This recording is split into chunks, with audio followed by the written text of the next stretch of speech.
नमस्कार विद्यार्थियों, very good morning, सुप्रभात। आज का जो अपना टॉपिक है वो काव्य शास्त्र का ही एक रूप है, काव्य शास्त्र का ही एक टॉपिक है जिसका नाम है अलंकार।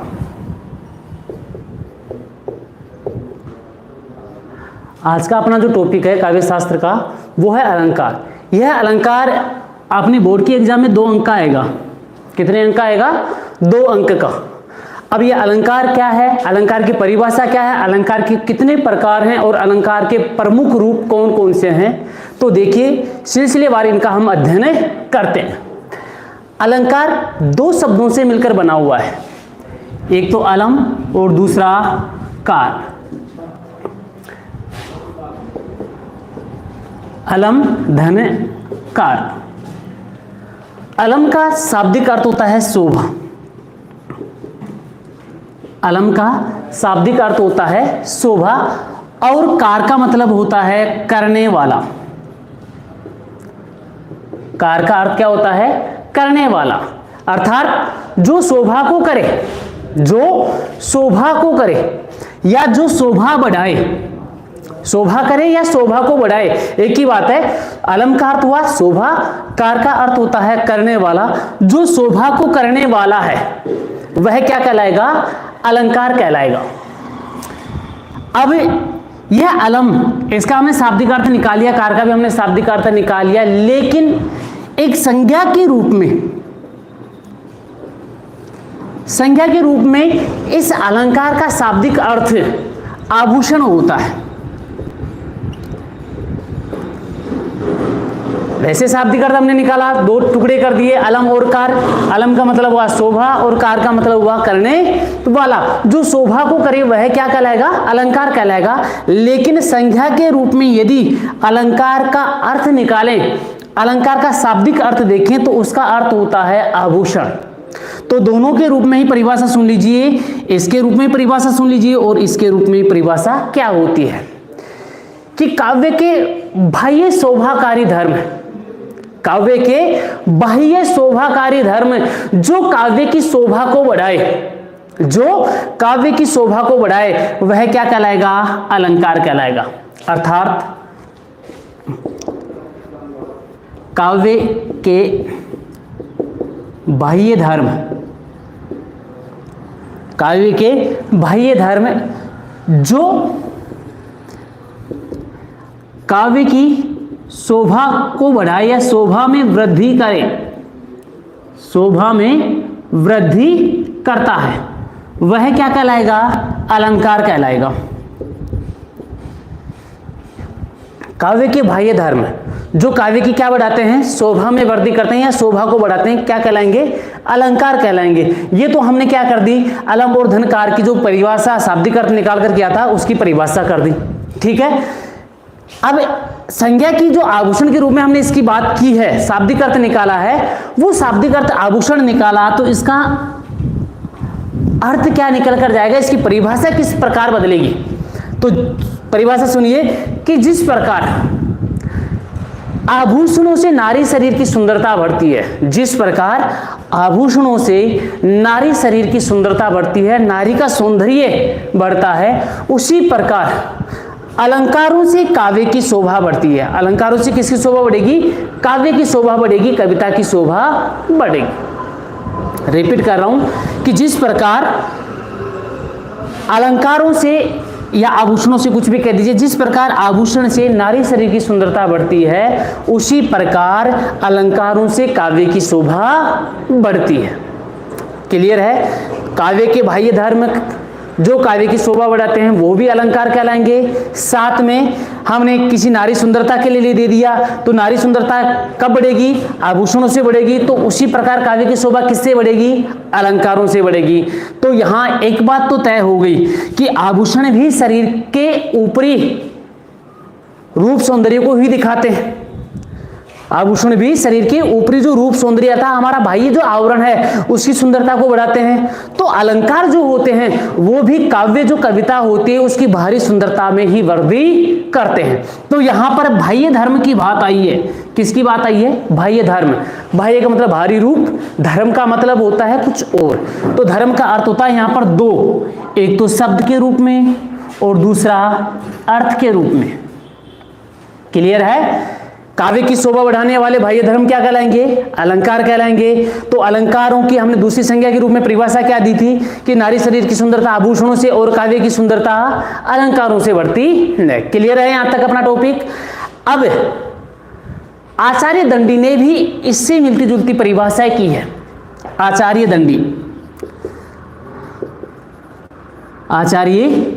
दंडी ने क्या कहा है कि वे गुण जो काव्य की सुंदरता को बढ़ाते हैं, काव्य की शोभा में वृद्धि करते हैं, वे गुण जो काव्य की शोभा बढ़ाते हैं, काव्य की शोभा बढ़ाते हैं, वे क्या कहलाएंगे? अलंकार कहलाएंगे। किसने कही ये बात? दंडी ने कही है। या आचार्य वामन ने भी ऐसी मिलती जुलती बात करते हैं। कुल मिलाकर बात अपनी यही आएगी कि वो गुण, वो बाह्य रूप जो किसी कविता में सुंदरता लाए, चाहे वो शब्दों के आधार पर सुंदरता दिखाए, चाहे वो उसके अर्थ के आधार पर सुंदरता दिखाए, हाँ मजा जरूर आना चाहिए, आनंद की प्राप्ति जरूर होनी चाहिए। चाहे वो सुखानुभूति देने वाली हो, चाहे वो दुखानुभूति देने वाली हो। सुख देने वाली वो भी आनंद दे रहा है, दुख देने वाला वो भी पढ़ने वाले रसिकों को क्या देगा? आनंद देगा। तो आचार्य दंडी ने, आचार्य वामन ने भी ऐसी परिभाषा की जो हमने पहले कर दी है। अब बाह्य धर्म जो शब्द और अर्थ आते हैं उसके आधार पर मुख्य रूप से हिंदी भाषा में दो प्रकार के अलंकार होते हैं। हिंदी भाषा में कितने प्रकार के अलंकार माने जाते हैं? दो प्रकार के। कौन कौन से होते हैं ये? पहला आता है शब्दालंकार। पहला कौन सा? शब्दालंकार। और दूसरा अर्थालंकार। पहला आता है शब्दालंकार, शब्द को लिखना मत चूकिएगा, शब्दालंकार, और दूसरा अर्थालंकार। किसके आधार पर हुए? शब्द और अर्थ के आधार पर। शब्द और अर्थ के आधार पर या शब्द और अर्थ दोनों के माध्यम से चमत्कार उत्पन्न करने वाले जो अलंकार होते हैं वो कितने प्रकार के होते हैं? दो प्रकार के होते हैं। अब दो प्रकार के जो अलंकार होते हैं वो उसमें से शब्दालंकार किसे कहते हैं, अर्थालंकार किसे कहते हैं? परिभाषा सुन लीजिए। जब किसी काव्य में शब्द के माध्यम से या शब्द विन्यास के माध्यम से, जब किसी काव्य में शब्द विन्यास के माध्यम से चमत्कार उत्पन्न किया जाए, क्या उत्पन्न किया जाए? चमत्कार उत्पन्न किया जाए या चमत्कार उत्पन्न हो, वो क्या कहलाएगा? शब्दालंकार। जब किसी काव्य में शब्द विन्यास के माध्यम से चमत्कार उत्पन्न हो, वहां पर कौन सा अलंकार होता है? अपना शब्दालंकार। अब शब्दालंकार में अलंकार के प्रमुख रूप कौन कौन से आते हैं वो देख लीजिए। सबसे पहला अपना अलंकार आता है अनुप्रास अलंकार, ठीक है। दूसरा आता है अपना लाटानुप्रास अलंकार। कौन सा अलंकार? लाटानुप्रास। तीसरा आता है अपना यमक। चौथा अपना आता है श्लेष। फिर आता है पुनरुक्ति आदि अलंकारों को इसमें शामिल किया जाता है। अनुप्रास, लाटानुप्रास, यमक, श्लेष, पुनरुक्ति, वक्रोक्ति, ये अलंकार किसकी श्रेणी में आएंगे? शब्दालंकार की श्रेणी में आएंगे। शब्दालंकार की परिभाषा समझ में आएगी कि वे अलंकार जो शब्द विन्यास के माध्यम से क्या उत्पन्न करते हैं? चमत्कार उत्पन्न करते हैं। शब्दों के माध्यम से चमत्कार लाते हैं, कविता में सौंदर्य बढ़ाते हैं, केवल शब्दों के माध्यम से, किसके माध्यम से? शब्दों के माध्यम से चमत्कार उत्पन्न करेंगे, वो क्या कहलाएंगे? शब्दालंकार। अनुप्रास, लाटानुप्रास, यमक, श्लेष, पुनरुक्ति है, वक्रोक्ति है, विप्सा अलंकार है, ये सारे के सारे किसके अंतर्गत आएंगे? शब्दालंकार के अंतर्गत आएंगे। अब अर्थालंकार की डेफिनेशन क्या होती है वो सुन लीजिए कि जब किसी काव्य में शब्द में निहित अर्थ के माध्यम से, शब्द में निहित अर्थ के माध्यम से चमत्कार उत्पन्न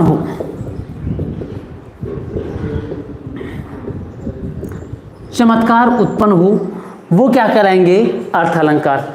यानी शब्द के माध्यम से चमत्कार उत्पन्न हुआ, शब्दालंकार, और शब्द में निहित अर्थ के माध्यम से चमत्कार उत्पन्न हुआ तो क्या कहलाएगा? अर्थालंकार कहलाएगा।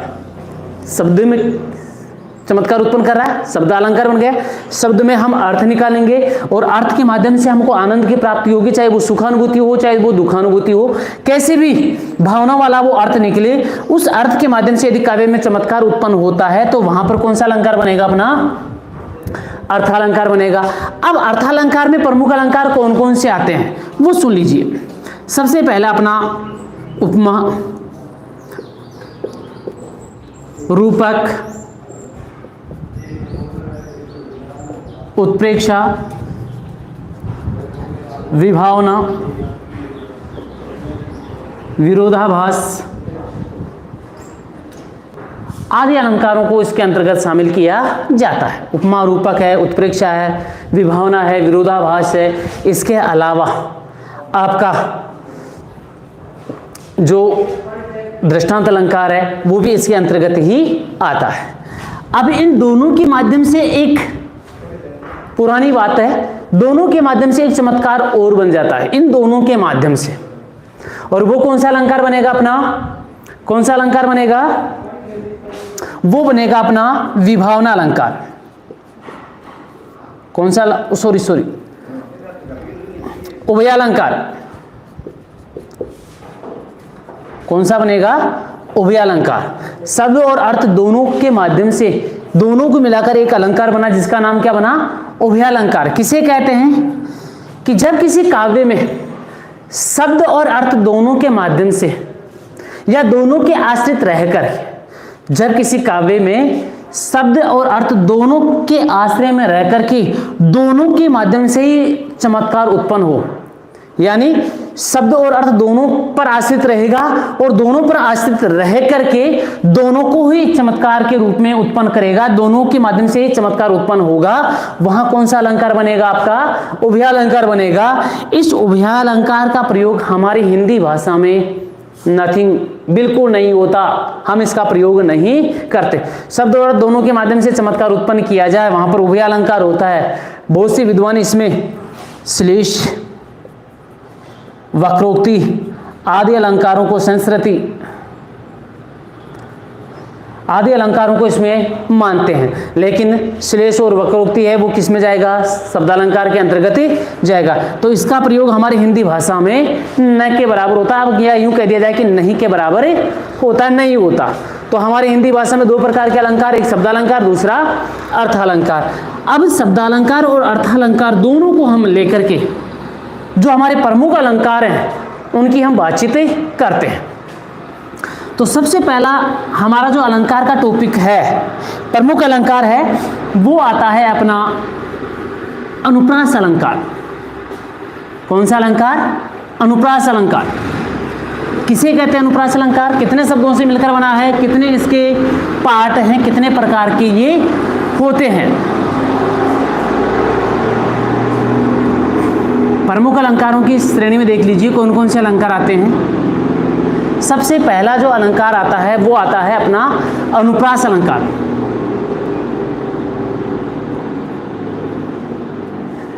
अनुप्रास, अनुप्रास अलंकार कौन कौन से हैं,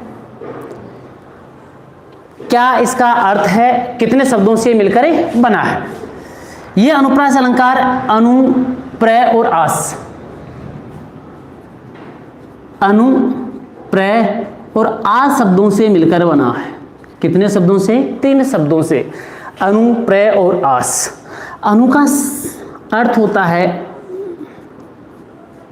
बार बार या फिर आगे। अनु का अर्थ क्या होता है? बार बार या आगे। प्रय का अर्थ होता है अधिक या आगे, ठीक है, अधिक या आगे। और आस का मतलब होता है बैठना या बैठाना या रखना। तीनों का हमने अर्थ निकाल लिया। अनु का मतलब बार बार या आगे, प्रय का मतलब अधिक, पीछे, गलत हो गया। अनु का मतलब बार बार या आगे, प्रय का मतलब अधिक या पीछे, और आस का मतलब बैठना, बैठाना या रखना। अर्थात जब किसी शब्द के या तो आगे या पीछे शब्द है, या तो शब्द के आगे रखा जाएगा या शब्द के पीछे रखा जाएगा। आगे और पीछे जब हम वर्णों को बैठाते हैं, एक बार नहीं बार बार बैठाते हैं, तो उनकी अधिकता कौन से अलंकार को संबोधित करेगी? अनुप्रास को संबोधित करेगी। परिभाषा सुनिए, शाब्दिक अर्थ सुनिए इसका। अनुप्रास का शाब्दिक अर्थ होता है वर्ण का बार बार प्रयोग। अनुप्रास का शाब्दिक अर्थ क्या हुआ? कि किसी वर्ण का बार बार प्रयोग, बारंबार प्रयोग अनुप्रास अलंकार है। परिभाषा इसकी क्या होगी? कि जब किसी काव्य में एक ही वर्ण का प्रयोग एक से अधिक बार होता है, जब किसी काव्य में एक ही वर्ण का प्रयोग एक से अधिक बार होता है, तो वहां अनुप्रास अलंकार होता है। कैसे? जैसे रघुपति राघव राजा राम, रघुपति राघव राजा राम। हमने बात की कि जब किसी काव्य में एक ही वर्ण का प्रयोग एक से अधिक बार हो, यानी एक से अधिक बार होना चाहिए, एक बार आया तो वो अनुप्रास अलंकार नहीं होगा। मतलब अनुप्रास को होने के लिए एक से ज्यादा वर्णों की आवश्यकता होनी है, एक से ज्यादा वो अलंकार के लिए एक से ज्यादा वर्ण होना चाहिए। तो यहाँ रे का प्रयोग हो गया, यहाँ पर भी रे का प्रयोग, यहाँ पर भी रे का प्रयोग और यहाँ पर भी रे का प्रयोग, तो 4 बार रे का प्रयोग हो गया। एक बार आता और 3 बार नहीं आता ये, तो यहाँ पर अनुप्रास अलंकार ना बिल्कुल नहीं होता। लेकिन यहाँ 1, 2, 3 और 4 बार हो गया, मतलब एक से ज्यादा बार आवर्ती हो गई या एक से ज्यादा बार ये वर्ण आ गया, तो वहां पर कौन सा अलंकार हुआ? अनुप्रास अलंकार। तो जब किसी काव्य में एक ही वर्ण का प्रयोग एक से अधिक बार हो, वहां पर अनुप्रास अलंकार होता है। क्लियर? ये तो हुई साधारण परिभाषा। लेकिन साहित्यिक परिभाषा क्या होती है? कि जब किसी काव्य में या पद में, जब किसी काव्य में या पद में एक ही वर्ण का बारंबार प्रयोग हो, एक ही वर्ण का बारंबार प्रयोग हो, वहां पर अनुप्रास अलंकार होता है। एक बात तो तय होगी कि अनुप्रास अलंकार में चाहे वो आगे वर्ण बैठाया जाए या पीछे वर्ण बैठाया जाए या बीच में बैठाया जाए, शब्द के अंत में हो या शब्द के प्रारंभ में हो, आना चाहिए एक वर्ण का बार बार प्रयोग, एक बार से ज्यादा वर्ण की आवर्ती होनी चाहिए। तो वहां पर कौन सा अलंकार होगा? अनुप्रास अलंकार होगा। तो यहां रघुपति राघव राजा राम हमने उदाहरण देख लिया है, 1, 2, 3 और 4 बार इसका प्रयोग हो गया है, तो यहां पर कौन सा अलंकार बैठेगा? अपना अनुप्रास अलंकार बैठेगा।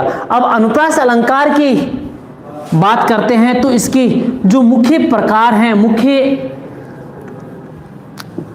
पार्ट हैं, वो कौन कौन से हैं? तो अनुप्रास अलंकार कितने प्रकार का होता है? अनुप्रास अलंकार अपने 4 प्रकार के होते हैं। अनुप्रास अलंकार कितने प्रकार के होते हैं? 4 प्रकार के। पहला प्रकार कौन सा आएगा अपना? छेकानुप्रास। कौन सा? छेकानुप्रास। दूसरा वर्त्यानुप्रास, तीसरा वर्त्यानुप्रास, तीसरा श्रुत्यानुप्रास। कौन सा? श्रुत्यानुप्रास। और चौथा आता है अपना अंत्यानुप्रास। गलती मत कर देना, 6 का अनुप्रास है वृत्तानुप्रास से, वृत्तानुप्रास नहीं बनेगा क्योंकि वृत्ति और फिर लगेगा अनुप्रास। ठीक है, यहां पर अपनी यण संधि बन जाएगी, तो यण में ए का रूप ही आ रहा है, आएगा, तो वृत्तानुप्रास। श्रुति धन अनुप्रास तो बनेगा श्रुत्यानुप्रास। क्लियर है? तो वृत्तानुप्रास, श्रुत्यानुप्रास, अंत्यानुप्रास और एक पहला कौन सा हो गया अपना 6 का अनुप्रास अलंकार। क्लियर है? 6 का अनुप्रास परिभाषा एक बार में ही लर्न होनी है और एक बार में ही इन चारों को हमको याद करना है, एक बार में हमको इनको कंठस्थ करना है। 6 का अनुप्रास किसे कहते हैं कि जब किसी काव्य में एक ही वर्ण का प्रयोग 2 बार, जब किसी काव्य में एक ही वर्ण का प्रयोग 2 बार तथा आवृत्ति एक बार हो, जब किसी काव्य में एक ही वर्ण का प्रयोग 2 बार हो और आवर्ती कितनी बार हो? 1 बार हो, वहां पर कौन सा अलंकार बनेगा अपना? 6 का अनुप्रास अलंकार। याद रखना है, प्रयोग 2 बार होना चाहिए, एक वर्ण 2 बार आना चाहिए और आवर्ती 1 बार ही होगी, वहां पर कौन सा अलंकार बनेगा? 6 का अनुप्रास अलंकार। जैसे भारत भाग्य विधाता, भारत भाग्य विधाता, यहां भय भय, फिर आया वह, यानी प्रयोग 1 और 2, प्रयोग कितनी बार हुआ? 2 बार। भारत और भाग्य, भारत का भा बन गया, भाग्य का भा निकल गया, मतलब 2 बार इसका प्रयोग हो गया। लेकिन आवर्ती 1 मुख्य है और इस 1 के बाद में कितनी बार आया? 1 बार आया। कौन सा अलंकार? 6 का अनुप्रास। प्रयोग तो 2 बार, 1 2, आवर्ती 1 है मुख्य, इसके बाद में हम पता करेंगे कि इसका वाला रूप कितनी बार आया, तो 1 बार आया। 1 बार आया तो क्या कहलाई? आवर्ती कहलाई। आवर्ती 1 बार और प्रयोग 2 बार हुआ, कौन सा अलंकार? 6 का अनुप्रास अलंकार हुआ। जैसे कानन खटिन, कानन खटिन भयंकर भारी, कानन खटिन भयंकर भारी, घोर घाम हिम बार बयारी, बार बयारी। क्लियर? यहां पर कै वर्ण का प्रयोग है, भय वर्ण का प्रयोग है, घय वर्ण का प्रयोग है, बै वर्ण का प्रयोग है, सब 2 बार ही प्रयोग तो हो रहे हैं। कै कितनी बार आया? 2 बार। भयंकर भारी कितनी बार आया? 2 बार। घोर घाम 2 बार, बार और बयारी 2 बार, तो प्रयोग 2 बार हो गया। ठीक है, और प्रयोग में 1 कम कर दीजिए, आपकी क्या आ जाएगी? आवर्ती आ जाएगी। प्रयोग में कितना कम करना? 1 कम करना है, क्या आएगी? आवर्ती आ जाएगी। कौन सा अलंकार बनेगा? 6 का अनुप्रास अलंकार बनेगा। एक और देख लीजिए, मोहनी मूरत, मोहनी मूरत सांवरी सूरत, सांवरी सूरत, मोहनी मूरत सांवरी सूरत, नैना बने विशाल, नैना बने विशाल। अनेक उदाहरण हैं, आपको समझ में आना चाहिए। मोहनी मूरत 2 बार प्रयोग हो गया, सांवरी सूरत 2 बार प्रयोग हो गया, बने और विशाल 2 बार प्रयोग हो गया। प्रयोग में से 1 कम कर दीजिए, आपकी क्या आ जाएगी? आवर्ती आ जाएगी। तो जब किसी काव्य में एक ही वर्ण का प्रयोग 2 बार और आवर्ती 1 बार हो, वहां पर कौन सा अलंकार बनेगा? 6 का अनुप्रास अलंकार। आगे बढ़ते हैं, वृत्तानुप्रास अलंकार। और वृत्तानुप्रास अलंकार के लिए परिभाषा क्या बनेगी? कौन बताएगा? कि जब किसी काव्य में, जब किसी काव्य में एक ही वर्ण का प्रयोग 2 से अधिक, प्रयोग तो क्या होना चाहिए? 2 से अधिक होना चाहिए और आवर्ती 1 से अधिक बार हो, आवर्ती 1 से अधिक हो, तो वहां पर कौन सा अलंकार बनेगा आपका? वृत्तानुप्रास। आवर्ती होना, बार बार आना, आवर्ती होना, बार बार आना या बार बार प्रयोग होना, कौन सा अलंकार? वृत्तानुप्रास। क्लियर होगा। प्रयोग 2 से अधिक बार हो और आवर्ती 1 से अधिक बार हो, वहां पर कौन सा अलंकार बनेगा आपका? वर्त्यानुप्रास। अब वर्त्यानुप्रास अलंकार के लिए हमने एक उदाहरण पहले से ले लिया है। पहले से कौन सा ले लिया है? रघुपति राघव राजाराम। 1 2 3 और 4 बार प्रयोग हो गया। प्रयोग 2 से अधिक होना चाहिए, प्रयोग 2 से अधिक होना चाहिए, तो प्रयोग 2 से अधिक हो गया। ये 2 प्रयोग हो गया, लेकिन 2 से अधिक बार क्या हो गया? 4 बार तो इसका प्रयोग हो गया। क्लियर है। अब इस 4 बार प्रयोग में से एक कम कर दीजिए, आपकी क्या निकल कर आएगी? आवर्ती।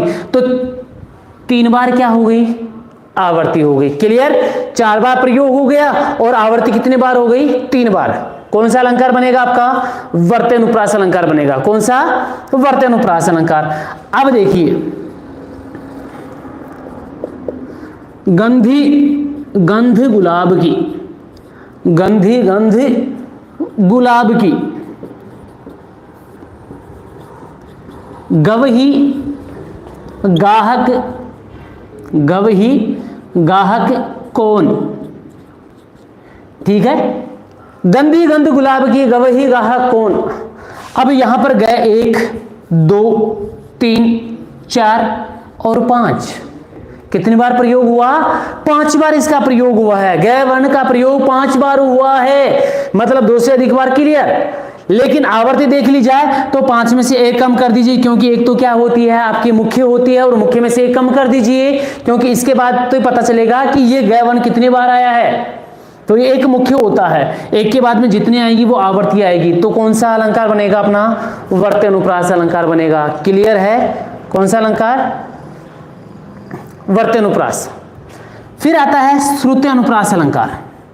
2 उदाहरण खूब है, रघुपति राघव राजाराम, गंधी गंध गुलाब की, गवही गाहक कौन। एक और लेना चाहो तो ले सकते हो कि भगवान भक्तों की भयंकर भूरी भीति भगाइए। भगवान भक्तों की भयंकर भूरी भीति भगाइए। भय वर्ण का प्रयोग 5-6 बार हुआ है, तो 5-6 बार हुआ है, इसका मतलब कौन सा अलंकार बनेगा आपका? अनुप्रास का एक रूप बनेगा वर्त्यानुप्रास। क्लियर है। अब अपना अगला जो रूप आएगा वो आएगा श्रुत्यानुप्रास। श्रुत्यानुप्रास मतलब सुनना। श्रुति का मतलब होता कान, श्रुति का मतलब होता सुनना, श्रुति का मतलब सुनना या कान। तो श्रुत्यानुप्रास परिभाषा क्या होगी, कौन बताएगा? आती है? चलिए, श्रुत्यानुप्रास किसे कहते हैं? कि जब किसी काव्य में एक ही वाग्यंत्र से उच्चारित होने वाले, जब किसी काव्य में एक ही वाग्यंत्र से उच्चारित होने वाले वर्णों की आवर्ती होती है। एक ही वाग्यंत्र। अब वाग्यंत्र का मतलब क्या होता है? वह यंत्र जिसके माध्यम से हम अपने मन की बातों को निकालते हैं, मन की बातों को बोलते हैं। तो हमारा वाग्यंत्र, बोलने का जो यंत्र है, हमारे सबसे पहले कंठ आते हैं, कंठ के बाद में हमारे तालु आता है, तालु के बाद में हमारे मसोड़े आते हैं, मसोड़ों के बाद में दांत आते हैं।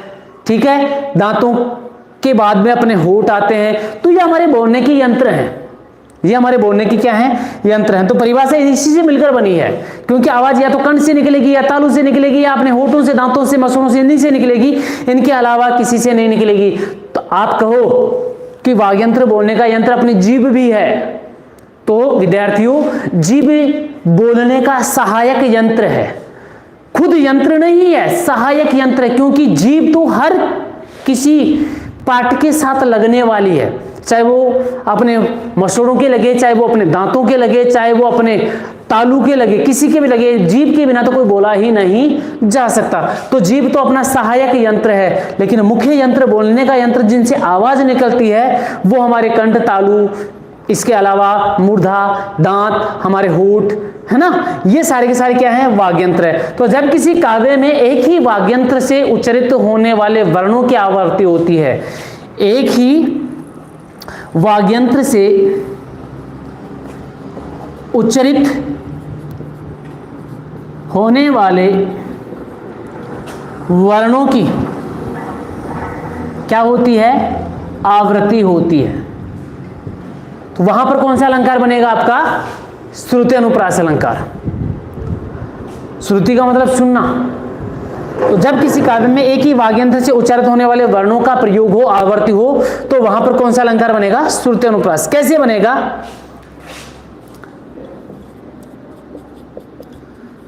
तुलसीदास सीदत, तुलसीदास सीदत निस दिन देखी,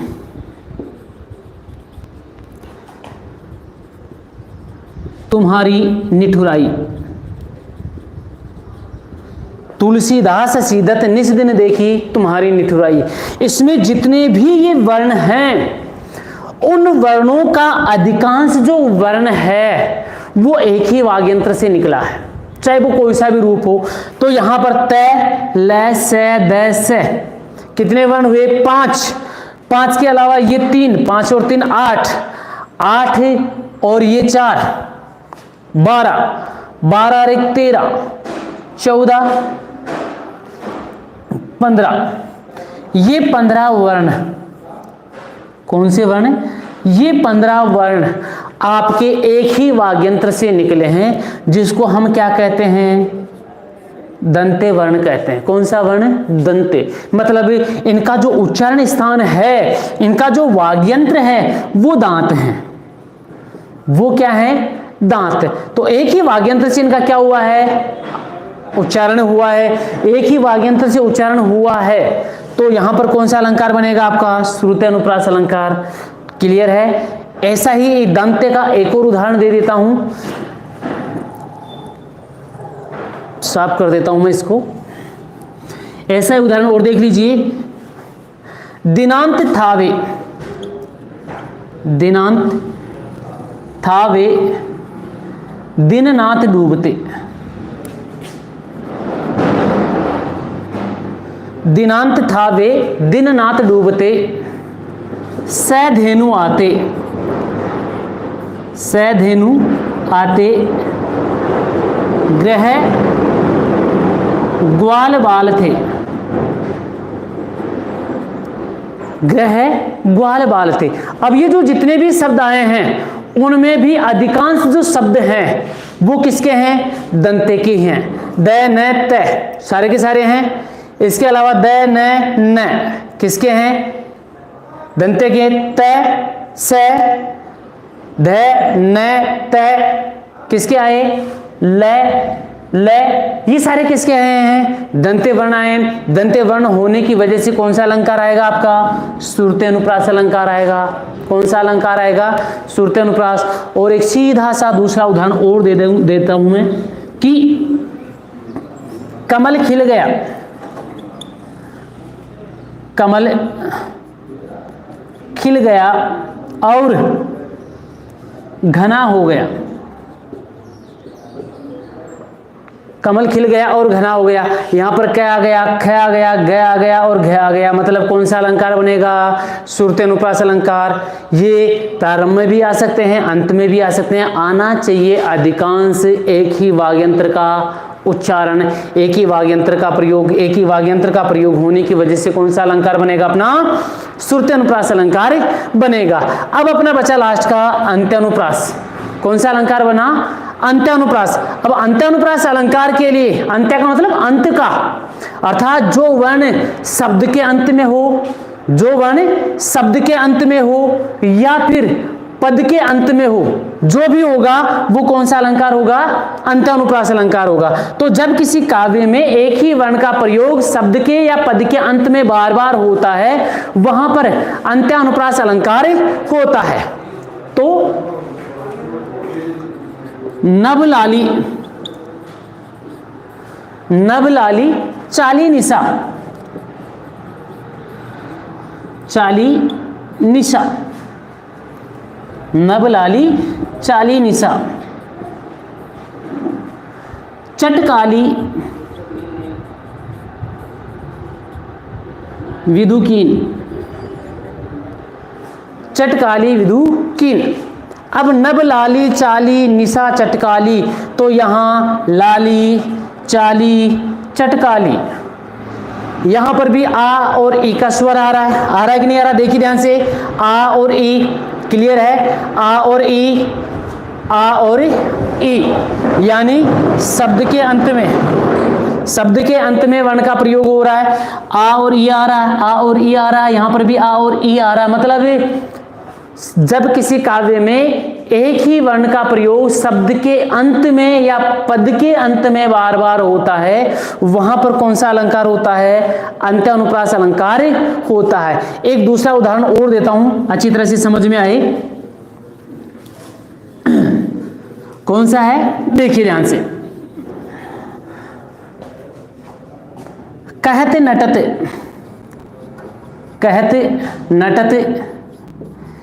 रीझत खीजत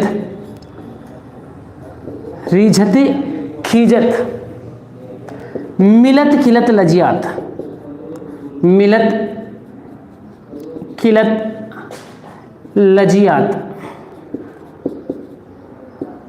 कहत नटत रीझत खीजत मिलत खिलत लजियात,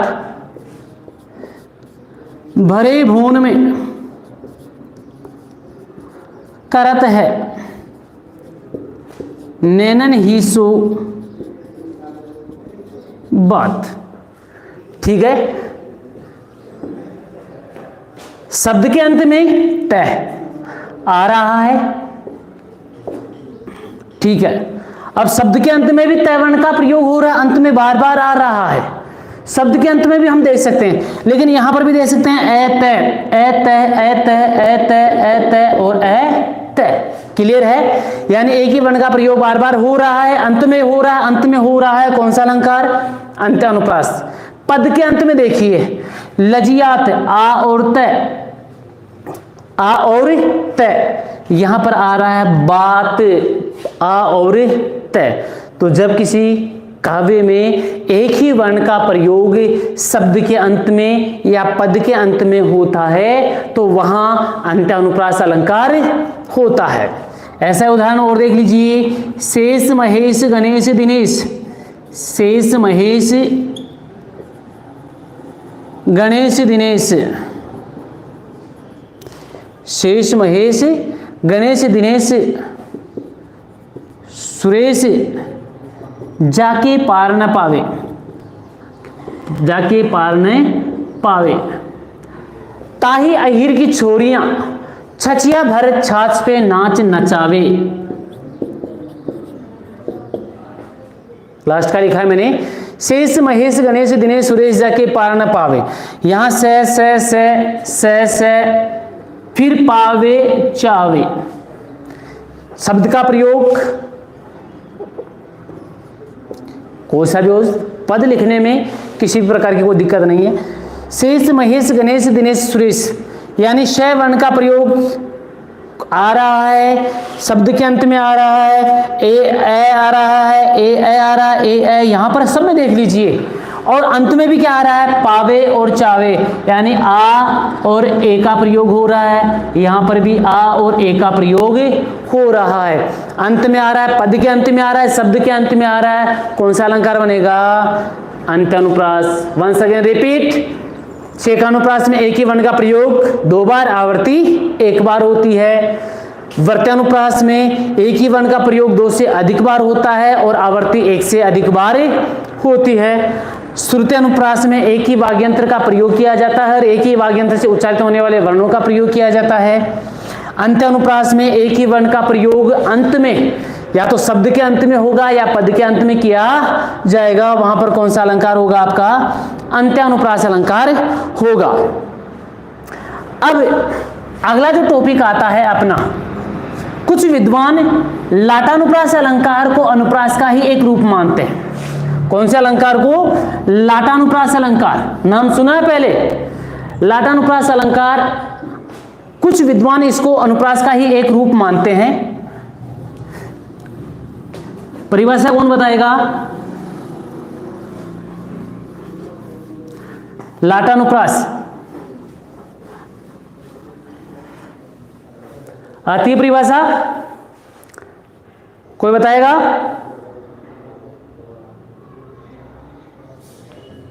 चलो कोई बात नहीं। लाटानुप्रास कि जब किसी काव्य में एक ही शब्द का प्रयोग, देखो इतनी देर से हमने वर्ण की बात की थी, लेकिन अब हम बात करेंगे शब्दों की। तो जब किसी काव्य में एक ही शब्द का प्रयोग, एक ही शब्द का प्रयोग एक से अधिक बार हो, एक ही शब्द का प्रयोग एक से अधिक बार, एक से अधिक बार हो और हर बार उसका अर्थ समान ही हो।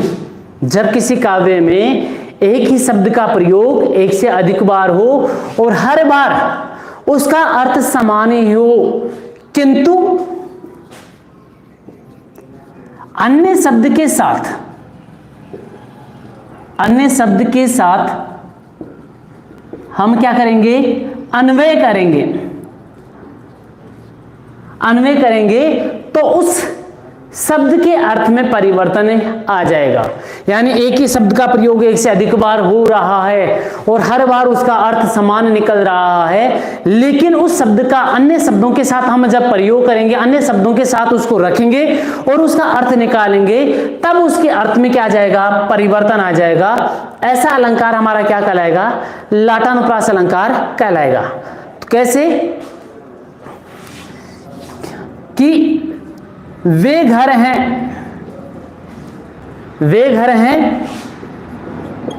वन ही सदा, वे घर हैं वन ही सदा, जहां है बंधु वियोग। वे घर हैं वन ही सदा, जहां है बंधु वियोग। वे घर हैं वन ही सदा, जहां नहीं है बंधु वियोग। वे घर हैं वन ही सदा, जहां है बंधु वियोग। वे घर हैं वन ही सदा, जहां नहीं है बंधु वियोग। दोनों लाइन में एक ही वर्ण है, एक ही शब्द है, कोई हेरफेर नहीं है, लेकिन एक शब्द का अन्वय हमने ज्यादा कर दिया है, एक शब्द का हमने अन्वय कर दिया है। उस अन्वय करने पर शब्द का जो अर्थ है, वाक्य को जो काव्य का अर्थ है, वो अलग बन गया है। तो परिभाषा का वो पद का अर्थ क्या निकलेगा कि वे घर है वन ही सदा, यानी वे घर भी वन के समान हो जाते हैं। वे बड़े बड़े महल भी किसके समान हो जाते हैं, हमेशा वन के समान हो जाते हैं, जहां भाइयों में वियोग की भावना होती है, वैर विरोध की भावना होती है। यानी अच्छा खासा जो महल है, घर है, भरा पूरा परिवार जो है, उनमें भी यदि आपस भाइयों में वैर भावना होती है, कलह की भावना होती है, तो वो घर परिवार जो होता है वो भी एक सुनसान एकांत जंगल के समान हो जाता है, वन के समान बने जाता है। लेकिन लास्ट वाली जो पंक्ति है वो क्या कह रही है कि वे घर है वन ही सदा, जहां नहीं है बंधु वियोग। यानी वे वन भी हमेशा घर बन जाते हैं, वे वन भी सदा क्या बन जाते हैं, घर बन जाते हैं, जहां भाइयों में किसी भी प्रकार की कोई वैर विरोध वाली भावना नहीं होती, कोई कलह पीड़ा वाली बातें नहीं होती। भाई आपस में भाइयों में प्रेम है तो जंगल में भी मंगल है। यदि भाइयों में आपस में बड़ा प्रेम है, आपस में बड़ा लगाव है, तो जंगल में भी वो सुख शांति से रह सकते हैं, अपने आप के दुखों को बांटकर प्रेम व्यवहार से रह सकते हैं। लेकिन जब भाइयों में ही कलह की भावना हो जाए, तो वो जो जिस घर में रहते हैं, बड़े बड़े महलों में रहते हैं, वो महल भी खाटने को दौड़ता है, बिल्कुल सुनसान जंगल सा बना रहता है, अपने अपने कमरों में पड़े रहते हैं, कोई किसी दूसरे की आहट तक नहीं ले सुनता, कोई किसी की खोज खबर तक नहीं लेता। कौन सा अलंकार बनेगा, लाटानुप्रास। तो जब किसी काव्य में एक ही शब्द का प्रयोग एक से अधिक बार हो और हर बार उसका अर्थ समान निकले, किंतु किसी अन्य शब्द के साथ हम अन्वय करेंगे, अन्य शब्द के साथ अन्वय करने पर उसका अर्थ परिवर्तन हो जाए, वो कौन सा अलंकार कहलाएगा, आपका लाटानुप्रास अलंकार कहलाएगा। क्लियर है। अब इसको इतना देखेंगे, अगला जो अपना टॉपिक है वो आएगा यमक अलंकार। कौन सा अलंकार, यमक अलंकार। अब यमक अलंकार किसे कहते हैं? बहुत ही अच्छा टॉपिक है यमक अलंकार। किसे कहते हैं यमक अलंकार?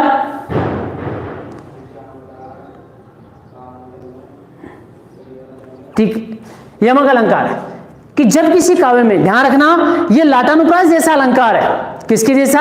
लाटानुप्रास। लाटानुप्रास की हमने परिभाषा क्या की थी, एक बार वापस रिपीट कर रहा हूं कि जब किसी काव्य में एक ही शब्द का प्रयोग एक से अधिक बार हो, हर बार उसका अर्थ समान निकले, यानी जितनी बार शब्द आएंगे हर बार अर्थ समान निकलेगा, किंतु अन्य शब्दों के साथ हम जोड़कर उसका अर्थ निकालेंगे तब उसका अर्थ परिवर्तन होगा, ये बात की थी। लेकिन यमक अलंकार की बात करें, यमक अलंकार की हम परिभाषा करें तो परिभाषा कुछ अलग बनेगी। क्या बनेगी? कि जब किसी काव्य में एक ही शब्द का प्रयोग एक से अधिक बार हो, एक ही शब्द का प्रयोग एक से अधिक बार हो और हर बार उसका अर्थ अलग अलग निकले। क्या? कि जब किसी काव्य में एक ही शब्द का प्रयोग एक से अधिक बार हो, एक से अधिक हो और अर्थ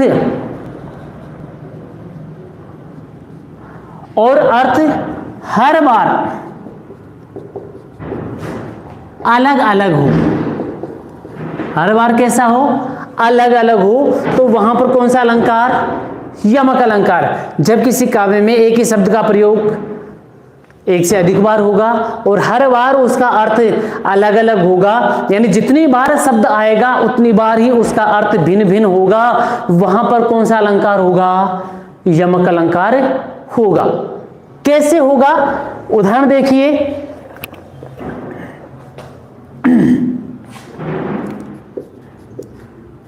भजन कहो, भजन कहो ताते भजो, ताते भजो, भजन कहो ताते भजो, भजो ने एको बार, भजो ने एको बार। ध्यान से सुनना, ध्यान से देखना। भजन कहो ताते भजो, भजो ने एको बार, दूर भजन जाते कहो, दूर भजन जाते कहो, सो तू भजो गंवार, सो तू भजो गंवार। रिपीट कर रहा हूं, भजन कहो ताते भजो, भजो ने एको बार, दूर भजन जाते कहो, सो तू भजो गंवार। यहां पर जो कवि कह रहा है, एक साधक अपने शिष्य से कह रहा है, एक साधु, एक गुरु अपने शिष्य से कह रहा है कि हे शिष्य, मैंने तुझे भजन करने के लिए कहा था, ईश्वर का भजन करने के लिए कहा था। भजन का मतलब ईश्वर भक्ति, ईश्वर का गुणगान। मैंने तुझे क्या करने के लिए कहा था? ईश्वर की भक्ति करने के लिए कहा था। ताते भजो, भजो, तू उससे दूर भागता गया। ताते, उससे, मैंने तुझे क्या करने के लिए कहा था? ईश्वर का भजन करने के लिए कहा था, लेकिन तूने ईश्वर का भजन नहीं किया और तू बल्कि उस ईश्वर के भजन से क्या होता गया? दूर भागता गया।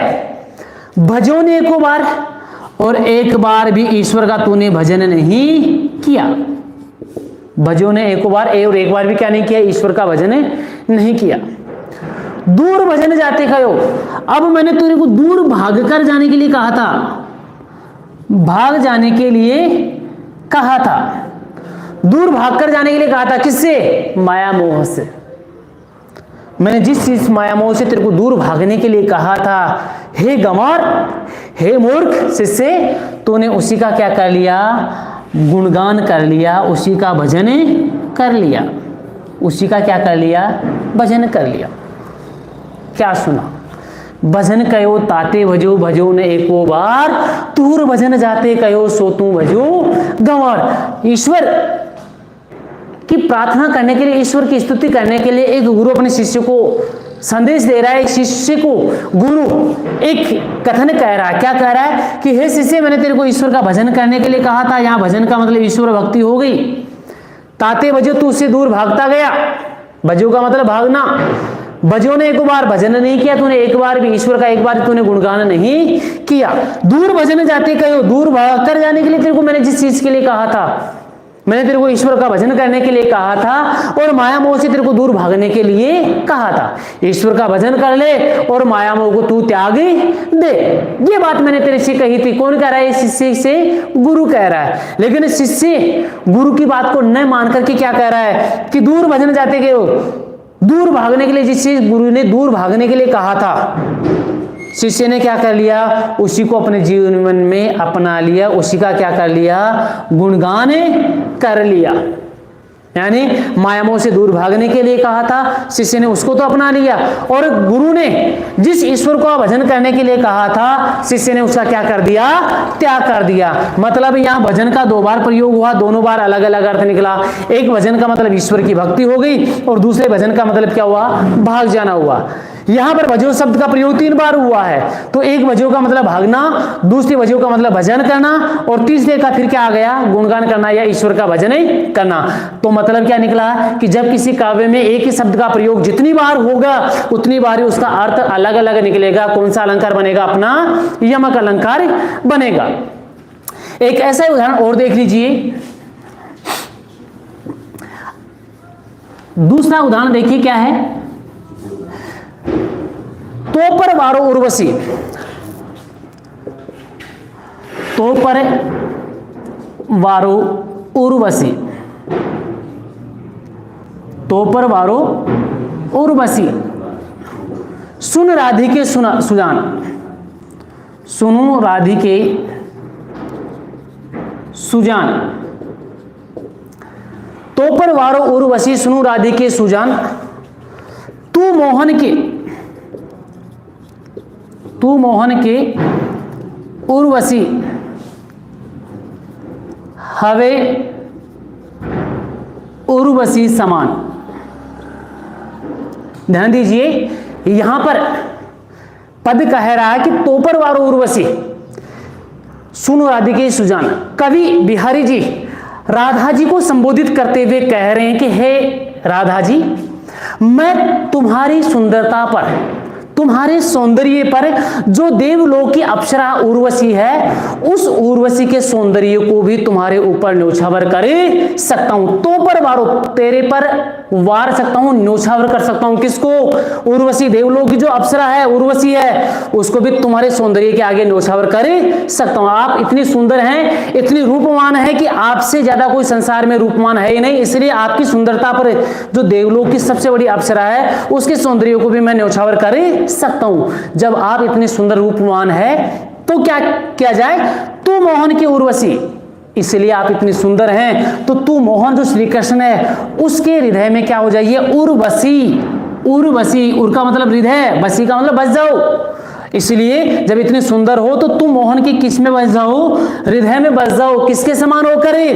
उर्वशी समान, यानी उर्वशी अप्सरा के समान होकर के जो लोगों के हृदय में श्री कृष्ण बसते हैं, आप उसी श्री कृष्ण के हृदय में उर्वशी अप्सरा के समान होकर के बसे जाइए। यानी उर्वशी देवलोक की अप्सरा आ गई, फिर उर्वशी का मतलब आ गया हृदय में बसना, और तीसरा उर्वशी, फिर उर्वशी कौन आ गई? अप्सरा आ गई। एक ही शब्द का प्रयोग बार बार होगा तो हर बार उसका अर्थ अलग अलग निकलेगा। कौन सा अलंकार बनेगा? आपका यमक अलंकार बनेगा। अब ये अलंकार 2 प्रकार का होता है। यमक अलंकार कितने प्रकार का होगा? 2 प्रकार का। और 2 प्रकार कौन कौन से हैं? पहला आएगा आपका अभंग यमक अलंकार, अभंग, और दूसरा सैभंग। 2 प्रकार हो गए। अभंग, जिसको भंग नहीं किया जा सके, जिसको तोड़ा नहीं जा सके। सैभंग, सै का मतलब होता है 7 भंग, टुकड़ों के साथ। तो जब किसी काव्य में शब्द के बिना टुकड़े किए ही उसकी आवृत्ति हो और हर बार उसका अर्थ अलग अलग हो, अभंग यमक अलंकार होगा। रिपीट कर रहा हूं कि जब किसी काव्य में एक ही शब्द का प्रयोग एक से अधिक बार हो और बिना उसके टुकड़े किए ही अर्थ अलग अलग निकले, वहां पर कौन सा अलंकार बनेगा आपका? अभंग यमक अलंकार बनेगा। यानी हमने दो पद देखे, वो दोनों के दोनों पद किसके अंतर्गत आते हैं? आपके अभंग यमक अलंकार के अंतर्गत आते हैं। मतलब उर्वशी की हमने बात की, वो उर्वशी वाली बात किसके अंतर्गत आएगी? अभंग के अंतर्गत आएगी। चलो दूसरा उदाहरण और दे देता हूं। सारंग ले सारंग उड्यो, सारंग ले सारंग उड्यो, सारंग पूग्यो आय, सारंग पूग्यो आय। सारंग ले सारंग उड्यो, सारंग पूग्यो आय। जे सारंग सारंग कहे, जे सारंग सारंग कहे तो मुख को सारंग जाए, मुख को सारंग जाए। यानी हमने बात की कि जब एक ही शब्द का प्रयोग एक से अधिक बार हो और बिना उसके टुकड़े किए ही उसके अलग अलग अर्थ निकले, जितनी बार आएंगे उसके अलग बार उतनी बार अर्थ अलग अलग होंगे, तो वहां पर कौन सा अलंकार बनेगा? आपका अभंग यमक अलंकार बनेगा। अब अभंग बनेगा तो यहां देख लीजिए, सारंग ले, सारंग का मतलब होता है सर्प, सारंग को लेकर कौन जाता है? मोर। सारंग ले सारंग उड्यो, एक मोर किसको लेकर अपने मुंह में? सर्प को लेकर उड़ जाता है। सारंग पूग्यो आए, लेकिन रास्ते में उसको कौन दिख जाते हैं? बादल दिख जाते हैं। सारंग पूग्यो आए, तीनों अर्थ अलग अलग निकल गए। जे सारंग सारंग है, जे से ही सारंग, सारंग का मतलब मोर। यहां पर पहले सारंग का मतलब सर्प निकला, यहां पहले सारंग का मतलब क्या निकला? मोर। जे सारंग सारंग कहे, सारंग अर्थात मीठी वाणी, मीठी वाणी में बोलता है, मीठी वाणी में जो अपनी वाणी स्वभाव निकालता है अर्थात अपनी प्रसन्नता व्यक्त करता है, तो मुख को सारंग जाए, तो मुख का जो सर्प होता है वो क्या हो जाता है? चला जाता है। यानी सारंग शब्द का प्रयोग अनेक बार हुआ और हर बार जो कंटिन्यूटी बनी हुई है, इसका जो तारतम्यता बनी हुई है वो क्या हो जाती है? वैसी की वैसी बनी रहती है। यहाँ सारंग सर्प, यहाँ सारंग मोर, यहाँ सारंग बादल आया, फिर सारंग का आया मोर, यहाँ सर्प था, यहाँ पर मोर आया। सारंग आया मतलब मीठी वाणी आया, और यहाँ सारंग का मतलब लास्ट में क्या आया है? सर्प आया है। बिना तोड़े ही अलग अलग अर्थ निकल रहे हैं। आपका कौन सा अलंकार बनेगा? अभंग यमक अलंकार बनेगा। लेकिन सभंग यमक अलंकार की बात की जाए तो इसमें शब्दों के टुकड़े होंगे, या तो शब्द को तोड़ा जाएगा या शब्द को जोड़ा जाएगा, फिर इसका अर्थ निकाला जाएगा। तो जब किसी काव्य में शब्द के टुकड़े करने पर या शब्द को जोड़ने पर उसके अर्थ में परिवर्तन आए, जब किसी काव्य में शब्द के टुकड़े करने पर या शब्द के जोड़ने पर उसके अलग अलग अर्थ देखने को मिले, वहां पर कौन सा अलंकार बनेगा? सभंग यमक अलंकार बनेगा। कैसे? मचलते चलते ये जीव हैं, मचलते 3 मिनट बची है, छोटा ले लेते हैं फिर। दूसरा देखिए उदाहरण, यूं पर्दे की इज्जत, यूं पर्दे की इज्जत परदेसी के हाथ बिकानी थी, परदेसी के हाथ बिकानी थी।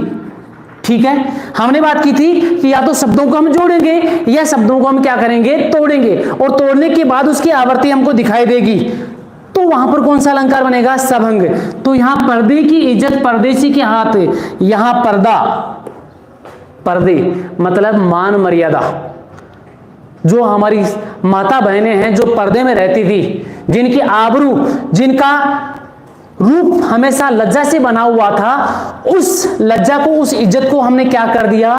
परदेशी जो विदेशी लोग थे उनके हाथों में बेच दिया। परदेशी मतलब अंग्रेज जो विदेशी हैं उनके हाथों में क्या कर दिया? बेच दिया। तो यहां पर्दे में एक शी और जोड़ दिया, शी जोड़ते ही क्या बन गया? परदेशी बन गया। तो पर्दे का मतलब आंचल हो गया, आबरू हो गई, और परदेशी का मतलब विदेशी लोग हो गए। शब्द को हमने जोड़ दिया। दूसरा देखिए, फूल रहे हैं, फूल कर, फूल उपवन में, फूल रहे हैं फूल, फूल रहे हैं, फूल कर फूल उपवन में, यहां फूल आ गया, फिर कर और जोड़ दिया, फूल कर बन गया, फूल उपवन में, फिर कर को तोड़ दिया, फिर क्या बन गया, फूल बन गया। तो हमने शब्द को तोड़ दिया और शब्द को फिर जोड़ दिया, या जोड़ दिया फिर तोड़ दिया, तो कौन सा अलंकार बनेगा, सभंग। ऐसा ही निबल के बल राम है, निबल के बल राम है, तो निबल में से हमने क्या तोड़ दिया, नी तोड़ दिया, तो निर्बल कमजोर गरीब व्यक्ति की ताकत कौन है, श्री राम है। बल का मतलब ताकत। तो कहने का मतलब अभंग में शब्द जितनी बार आएगा उतनी बार उसके अलग अलग अर्थ निकलेंगे, किसी प्रकार का विघटन नहीं होगा। जबकि सभंग यमक अलंकार में या तो शब्द को तोड़ा जाएगा या फिर शब्द को जोड़ा जाएगा, और जोड़ने के बाद ही उसके अलग अलग अर्थ निकलेंगे। वहां पर अपना कौन सा अलंकार बनेगा, सभंग यमक अलंकार बनेगा। आज का हमने जो टॉपिक पढ़ा है, आपको यदि इसमें कोई भी समस्या हो तो आप अपने कमेंट्स लिख करके सर के पास मैसेज कर देना। मैं अगला अपना जो वीडियो बनेगा उसमें वापस आपको समझाने की कोशिश करूंगा। और इसको ज्यादा से ज्यादा लाइक कीजिए, ज्यादा से ज्यादा शेयर कीजिए। साथ में मेरा एक चैनल है play with Hindi by Mukesh sir, play with Hindi, play with Hindi, play with Hindi by Mukesh sir. उस चैनल को भी आप सब्सक्राइब कीजिए, उसको भी आप लाइक कीजिए और ज्यादा से ज्यादा उसको शेयर कीजिए। धन्यवाद।